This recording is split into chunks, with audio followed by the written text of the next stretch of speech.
Pabilin nga nag-operate karon ang duha ka mga hotel sa siyudad sa Mandawi nga gipasirad-an kagahapon sa City Hall. Gumikan ini awhag sa siyudad sa nagduma sa mga establishmento nga mutuman sa gipakanaog nga desisyon. Ang report ni Nico Serino.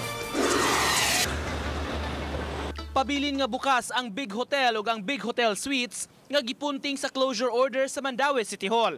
Ang notisya nga gipost sa Mandawi City Legal Office kagahapon sa entrance sa hotel, gitabunan og puti nga bond paper. Ang duha ka mga hotel, ingon man ang coffee shop, gipasirhan sa City Hall gumikan sa gihulagway nga questionable nga kasabutan sa mga papeles. Ang syudad ang nanag-iya sa 1.4 hektarya nga luna nga dugay nang gipaabang sa usa ka hardware. Apan ang tag-iya sa hardware nakigsabot sa usa ka korporasyon aron mapabarog ang establishmento. Nanawagan ang City Hall sa tagduma sa hotel tumano ng order pagpasira sa establishmento. We have already directed our city legal to look into the matter and come up with recommendations and see kung unsay additional violations and what would be the necessary steps to do to really enforce the closure order. Gisuwayan sa balitang bisdak pagkuha sa habig sa hotel apan gipasabot sa ilang abogado, Attorney Jolito Alvarez, dili usa sila mupagawas og pamahayag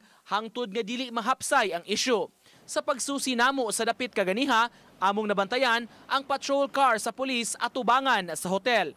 Apan sa pagpakisayod sa Mandawi City Police, ilang gipasabot nga regular lang kini nga pag-roving sa ilang jurisdiksyon.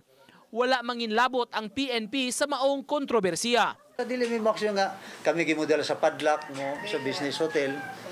Dili na siya. So regular to roving ganyan? Yes, mo ganito ang gayon. Kanang pulis diya, that is for all. Dili lang kayo sa big hotel na intimidated daw mga tao na dili na mo sige. Uban ni Godfrey Relien, Nico Sereno, Balitang Bisdak.